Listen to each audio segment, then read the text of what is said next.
Materi yang pertama yaitu hubungan manusia dengan teknologi. Manusia dan teknologi memiliki hubungan yang sangat erat. Teknologi merupakan alat-alat yang diciptakan manusia untuk membantu manusia dalam menjalankan segala aktivitasnya. Materi yang kedua yaitu dampak positif dan dampak negatif teknologi. Adanya teknologi pasti memiliki dampak positif dan dampak negatif.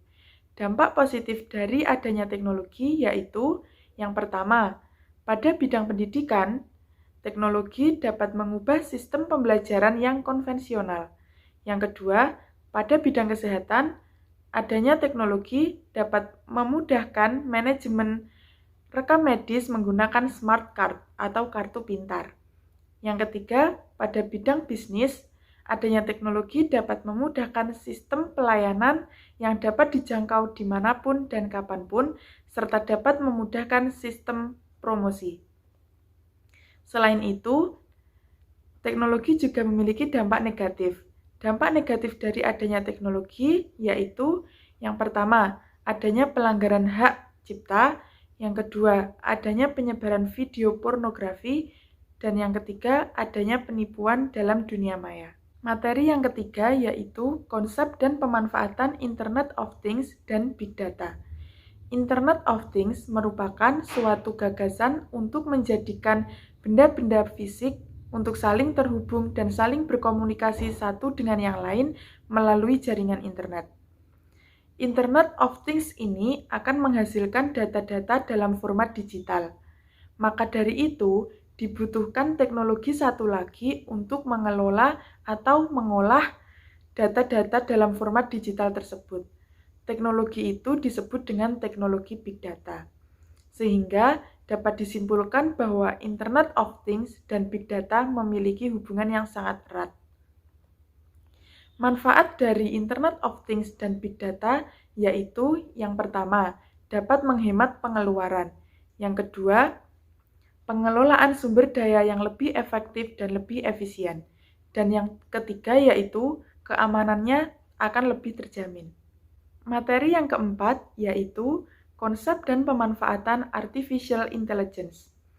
Artificial Intelligence yaitu suatu perkembangan teknologi yang diciptakan untuk menjadikan mesin-mesin menjadi lebih pintar, lebih bermanfaat bagi manusia, dan mampu memahami kecerdasan. Manfaat dari Artificial Intelligence bagi manusia yaitu yang pertama, dapat menganalisis data yang lebih banyak. Yang kedua, memiliki tingkat keakuratan yang lebih optimal. Dan yang ketiga, yaitu dapat mengotomasi sistem pembelajaran secara berulang melalui data. Materi yang kelima yaitu konsep dan pemanfaatan e-commerce. E-commerce merupakan sistem perdagangan atau sistem jual-beli secara elektronik melalui jaringan internet. Jadi, pada e-commerce, penjual dan pembeli tidak harus bertemu secara langsung, namun dapat berkomunikasi secara jarak jauh. Pada sistem e-commerce ini, komputer menjadi sarana utama dalam penggunaan e-commerce untuk memudahkan sistem pelayanannya. E-commerce atau perdagangan secara elektronik ini memiliki berbagai manfaat. Manfaat yang pertama yaitu dapat menghemat biaya tempat dan juga biaya perjalanan. Yang kedua yaitu dapat berbelanja di mana saja dan kapan saja yang dapat dijangkau secara langsung. Dan manfaat yang ketiga yaitu para pembeli memiliki banyak pilihan yang dapat didapatkan secara mudah melalui e-commerce atau perdagangan secara elektronik. Materi yang keenam yaitu etika dalam dunia siber. Etika dunia siber atau etika dunia maya merupakan etika atau cara bertingkah laku atau cara berperilaku dalam dunia maya atau dunia siber. Pada etika dunia siber ini juga mencakup apa saja yang dilakukan oleh pengguna internet dalam dunia maya atau dunia siber tersebut. Etika dunia siber dapat dicontohkan sebagai berikut.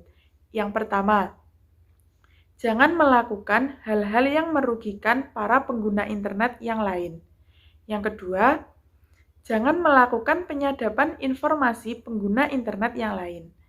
Dan yang ketiga, yaitu dilarang menyebarkan video berbau pornografi pada dunia maya atau dunia siber. Materi yang ketujuh yaitu aturan hukum tentang informasi dan transaksi elektronik. Aturan hukum tentang informasi dan transaksi elektronik disebut juga dengan Undang-Undang ITE. Undang-Undang ITE yaitu Undang-Undang Nomor 11 Tahun 2008. Undang-Undang ITE ini memiliki yurisdiksi yang berlaku untuk seluruh masyarakat, baik masyarakat yang berada di dalam wilayah Indonesia maupun yang berada di luar wilayah Indonesia. Undang-Undang ITE memiliki beberapa azas. Yang pertama, azas kepastian hukum.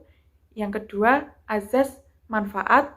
Yang ketiga, azas kehati-hatian. Yang keempat, azas iktikat baik. Dan yang terakhir yaitu azas netral teknologi.